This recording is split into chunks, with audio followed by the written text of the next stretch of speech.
Hay historias en la Biblia que no solo se leen, se sienten en el alma.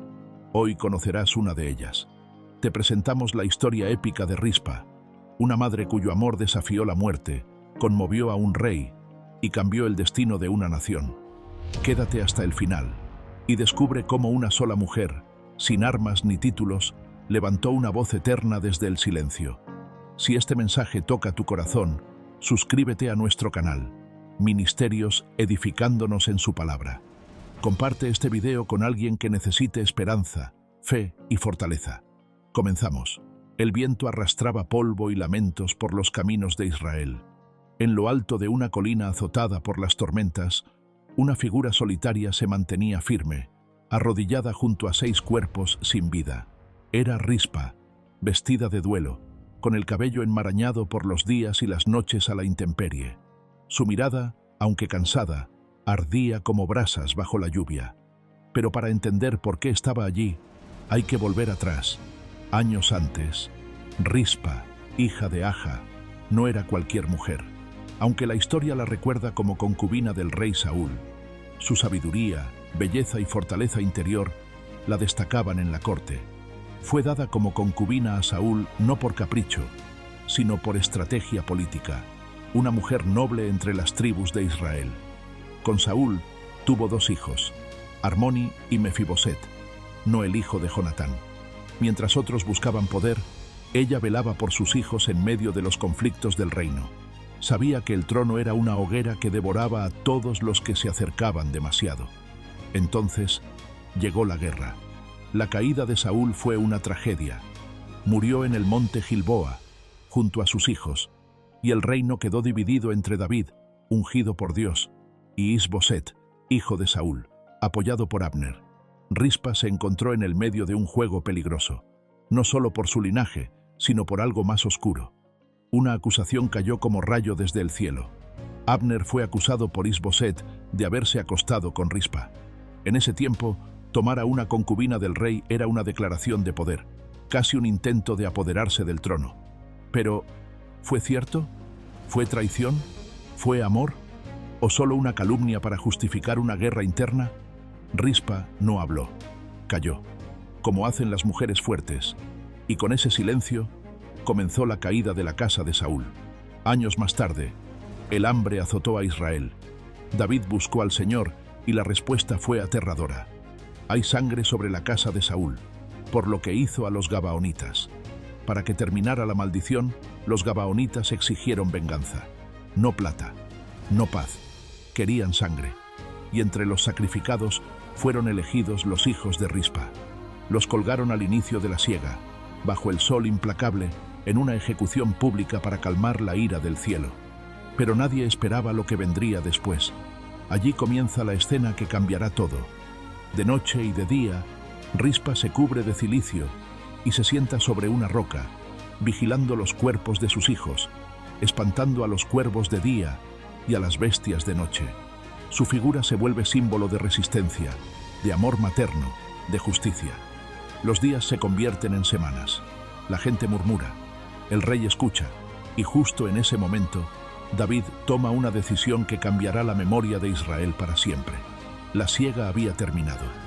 El sol ahora era más cruel, y los vientos del este traían polvo y muerte.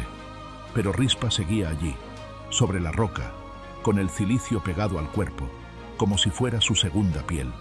Los cuerpos de sus hijos colgaban ante sus ojos.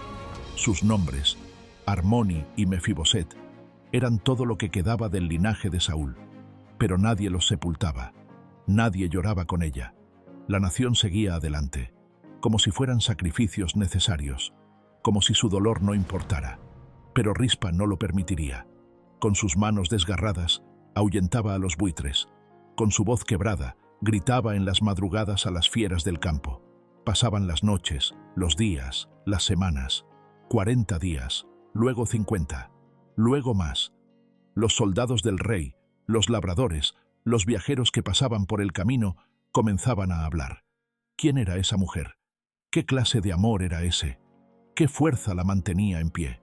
Una historia empezó a correr por los campos de Israel, una historia más poderosa que la espada de David. Hay una madre en la colina que desafía a la muerte misma por sus hijos. David, en Jerusalén, se enteró. Al principio dudó. Luego envió mensajeros. Los hombres volvieron estremecidos. «Señor, está cubierta de ceniza. No ha comido, no duerme, no llora, solo vigila». ¿Vigila qué? A los muertos, pero también vigila a todos nosotros. Entonces el rey recordó algo que no había hecho, algo que quizás Dios había estado esperando.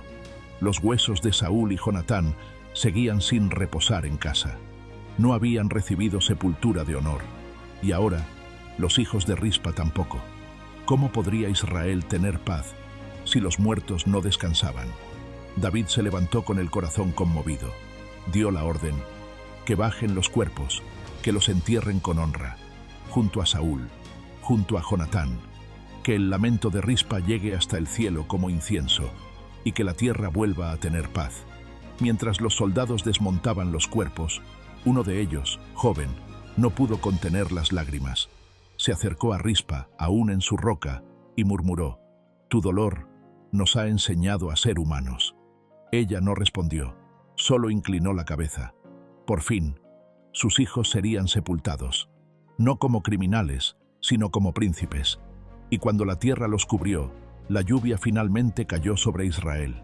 Una lluvia que no solo traía cosecha, sino redención. La roca donde Rispa veló a sus hijos no fue olvidada. Con el tiempo, se convirtió en un símbolo. Los ancianos la señalaban desde lejos a los niños diciendo: «Allí, una madre venció la indiferencia de los poderosos».